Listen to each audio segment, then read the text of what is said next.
Assalamualaikum warahmatullahi wabarakatuh. Alhamdulillah, atas berkat rahmat Allah kita dapat berjumpa kembali dalam sesi mata kuliah hukum acara pidana dengan materi upaya paksa. Kemarin kita sudah sampaikan mengenai penyelidikan dan penyidikan. Tentunya penyidik sudah kita bahas, sekarang kita akan membahas lebih dalam lagi mengenai upaya paksa. Dalam proses penyidikan, penyidik juga memiliki kewenangan yang diberikan oleh undang-undang untuk kewenangan untuk apa? Melakukan penangkapan. Jadi penangkapan itu termasuk upaya paksa. Ya, pasal 16 ayat 2 KUHP, penangkapan cukup dengan surat tugas dari atasannya. Lalu melakukan penahanan, melakukan penggeledahan, penahanan cukup surat perintah, melakukan penggeledahan dengan izin Ketua Pengadilan Negeri sebagaimana yang diwajibkan dalam pasal 32 KUHP, melakukan penyitaan dan melakukan pemeriksaan surat. Upaya paksa yang dapat dilakukan oleh penyidik salah satunya adalah penangkapan.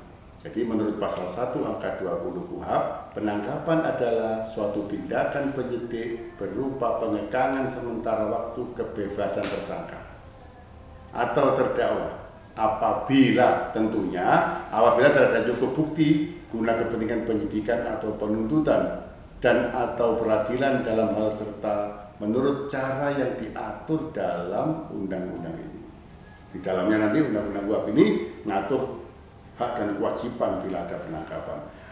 Alasan apa penangkapan dan syarat penangkapan dalam pasal 12 KUHP? Seorang yang diduga keras melakukan tindak pidana. Dugaan yang kuat itu didasarkan pada bukti permulaan yang cukup. Setidaknya sekarang ini dalam putusan Mahkamah Konstitusi salah satu alat bukti yang diminimkan adalah 2 alat bukti pidana. Yang kemarin kesempatan yang lalu kita berbicara mengenai alat bukti, ada apa saja, itu 2 sekurang-kurangnya yang dapat dilakukan penyidik untuk menggunakan kekuasaan paksanya untuk penangkapan. Apa berdasarkan pasal 17 tadi, kewajiban penyidik melakukan apa dalam penangkapan itu? Memberitahu, menunjukkan tanda identitasnya sebagai petugas Polri. Saya, permisi, saya penyidik, nama ini, pangkat ini, dengan surat tugas untuk menangkap saudara, yang saudara diduga apa? Menunjukkan surat perintah penangkapan, kecuali tertangkap tangan, tidak perlu pakai surat perintah penangkapan. Polisi pas lewat ada copet, polisi pas lewat ada orang mukul, ada pencuri, ada pembunuhan, ada pemberian suap yang tertangkap tangan, tidak perlu ada surat perintah terlebih dahulu. Lalu menjelaskan, kalau sudah nangkap, menjelaskan kepada yang ditangkap tadi apa mengenai status tindak pidana yang disangkakan itu apa, termasuk ancaman hukumannya berapa. Saudara disangka melanggar pasal ini, ancaman hukuman saudara sekian. Lalu kalau itu anak, kita harus menghormati status anak. Ada undang-undang lagi yang harus dipatuhi, yaitu memberitahu orang tua atau wali anak yang ditangkap segera setelah penangkapan. Lalu melindungi hak privasi. Ini yang sekarang lagi banyak beredar, sudah baru ditangkap, privasinya sudah hampir dari itu. Nanti itu kita bahas dalam undang-undang media massa dan sebagainya. Nanti itu masuk undang-undang pers, masuk nanti itu terhadap perlindungan bagaimana. Nanti ada kuliah kita selanjutnya. Lalu memberitahu hak tersangka dan cara menggunakan hak tersebut, berupa hak untuk diam, mendapat bantuan hukum atau didampingi oleh penasihat hukum, serta hak-hak lainnya sesuai dengan KUHP. Banyak sekali hak-hak terdakwa dalam KUHP yang dilindungi dalam negara hukum kita. Lalu dalam hal dilakukan penangkapan, tersangka memiliki hak antara lain meminta surat tugas dari petugas Polri yang akan menangkap. Mana surat tugasnya, Pak? Meminta surat perintah penangkapan. Setelah seorang ditangkap, maka dia berhak menghubungi dan didampingi oleh seorang penasihat hukum atau pengacara, segera diperiksa, nggak boleh habis ditangkap dikeler-keler, segera diperiksa ya oleh penyidik dan selanjutnya dapat diajukan kepada penuntut umum. Hal ini sebagaimana pasal 36 huruf A Perkap Polri kalau nggak salah itu ada. Lalu untuk minta dilepaskan setelah lewat 1 kali 24 jam. Setelah penyidik menangkap 1 kali 24 jam tidak memenuhi bukti unsurnya, tidak memenuhi syarat 2 alat bukti, maka tersangka harus dilepaskan. Tersangka dilepaskan ini bukan serta-merta penyidikannya berhenti. Polisi atau penyidik dapat mengembangkan, menambah lagi pemeriksaannya, mencari bukti untuk ditangkap lagi masih bisa bila di kemudian hari ditemukan bukti yang kuat. Lalu tidak mendapat penyiksaan dari pihak yang berwajib, itu hak, karena banyak yang kadang-kadang penyidikan ada yang di luar aturan hukum, ada penyiksaan-penyiksaan. Bebas dari penangkapan sewenang-wenang, hak bebas dari penghilangan secara paksa, diculik dan lain sebagainya. Berhak untuk diperlakukan sebagai orang belum tentu bersalah, atau dalam bahasa kerennya kita asas praduga tak bersalah, harus ditegakkan dalam tiap-tiap proses, mulai penyidikan, penuntutan sampai di proses persidangan.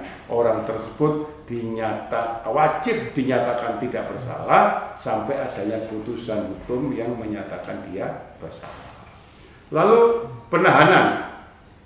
Penahanan adalah penempatan tersangka atau terdakwa di tempat tertentu oleh penyidik atau penuntut umum atau hakim dengan penetapannya dalam hal serta menurut cara yang diatur dalam KUHP ini. Penahanan itu sendiri dibagi-bagi berdasarkan kepentingannya. Pasal 20 KUHP membagi penahanan itu menjadi 3, yaitu untuk kepentingan penyidikan atau penyidik pembantu atas perintah penyidik berwenang melakukan penahanan. Untuk kepentingan penuntutan, penuntut umum berwenang melakukan penahanan atau penahanan lanjutan. Untuk kepentingan pemeriksaan, hakim di sidang pengadilan dengan penetapannya berwenang melakukan penahanan. Penahanan dapat dilakukan dalam hal, sebetulnya penahanan ini asasnya subjektif sekali ya, tapi bisa dipilah-pilah dalam KUHP itu harus adanya berdasar bukti yang cukup. Tersangka atau terdakwa dikhawatirkan akan melarikan diri, merusak atau menghilangkan barang bukti, dan mengulangi tindak pidana. Terhadap tindak pidana yang diancam dengan pidana penjara 5 tahun atau lebih, itu penyidik dengan asas subjektif tadi boleh, kemenangan subjektif tadi boleh melakukan penahanan. Lalu berapa sih? Nah, karena kita negara hukum, sesuatu ada kepastian hukum, tentunya sejak tahun 81 sejak KUHP ini disahkan, maka ada batasan waktu untuk menahan. Berapa penyidik itu punya hak? Penyidik pertama punya hak 20 hari, lalu bisa diperpanjang lewat jaksa selama 40 hari. Jadi kasarnya polisi itu punya hak menahan 60 hari. Lalu penuntut umum berapa? 20 hari, diperpanjang lagi oleh perpanjangan ketua PN selama 30 hari, sehingga penuntut umum dapat melakukan penahanan selama 50 hari. Lalu hakim pengadilan negeri 30 hari, diperpanjang ketua pengadilan negeri 60 hari.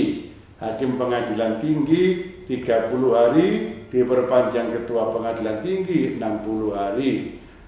Hakim pada Mahkamah Agung 50 hari, diperpanjang ketua Mahkamah Agung 60 hari. Hal ini dengan undang-undang pidana khusus ada beberapa jenis penahanan yang ditambah, seperti mengenai tindak pidana pencucian uang, ada masa penahanan yang berbeda dengan KUHP, nanti akan kita jelaskan dalam perkuliahan selanjutnya.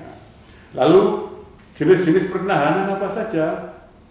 Kita sering mendengar ada namanya tahanan rutan. Ya dia di LP di tahanan, rumah tahanan, seperti kalau di sini di Medaeng, di Sidoarjo, di Porong. Lalu ada tahanan rumah. Tahanan rumah yaitu ditahan di rumah kediamannya atau rumah yang ditunjuk oleh penyidik atau penuntut atau hakim yang menahan. Lalu tahanan kota. Penahanan kota dikenakan dilaksanakan di kota yang ditunjuk atau kota tempat tinggal tersangka atau terdakwa atau tempat yang ditunjuk oleh hakim. Ingat, ditahan ini tetap kita punya asas praduga tak bersalah. Wajib tiap instansi yang menahan itu menyatakan dia tidak bersalah sebelum ada putusan. Kalau bagaimana? Kalau masa penahanannya di polisi sudah 60 hari tapi belum selesai penyidikannya, maka tersangka dikeluarkan dari tahanannya demi hukum. Tapi ingat, proses hukumnya tetap berlanjut, tapi orangnya tidak di dalam tahanan. Begitu juga di proses peradilan sampai Mahkamah Agung, bila masa penahanan itu di luar ketentuan, maka lepas demi hukum, tapi prosesnya tetap berjalan. Nanti kalau dia divonis bersalah dan ingkrah, maka melanjutkan hukumannya. Lalu ada penggeledahan. Penggeledahan terdiri dari penggeledahan rumah sama penggeledahan badan. Ada penggeledahan rumah, apa yang dimaksud dengan rumah? Yaitu tindakan penyidik untuk masuk di rumah, tempat tinggal dan tempat tertutup lainnya untuk melakukan tindakan pemeriksaan dan atau penyitaan dan atau penangkapan dalam hal dan menurut cara yang diatur dalam undang-undang. Penggeledahan badan adalah tindakan penyidik untuk mengadakan pemeriksaan badan atau pakaian tersangka untuk menjadi benda yang diduga keras ada pada badannya atau di bawah serta untuk disita. Penggeledahan rumah, kalau yang punya rumah setuju atau tersangkanya tersetuju, cukup disaksikan 2 orang saksi. Tentunya ada surat perintah ya, izin pengadilan ya penggeledahannya, seperti yang kuliah yang kemarin saya sampaikan. Lalu kalau tidak disetujui oleh tersangka atau penghuni, tidak kooperatif misalkan, dia harus disaksikan oleh kepala desa atau kepala lingkungan ditambah 2 orang saksi. Kita sekarang bahas masalah penyitaan. Pasal 1 angka 16 KUHP, penyitaan adalah serangkaian tindakan penyidik untuk mengambil alih dan atau menyimpan di bawah penguasaannya benda bergerak atau tidak bergerak, berwujud atau tidak berwujud untuk kepentingan pembuktian dalam penyidikan, penuntutan dan peradilan. Ingat, masih tetap menggunakan izin dari ketua pengadilan. Di mana nyimpannya?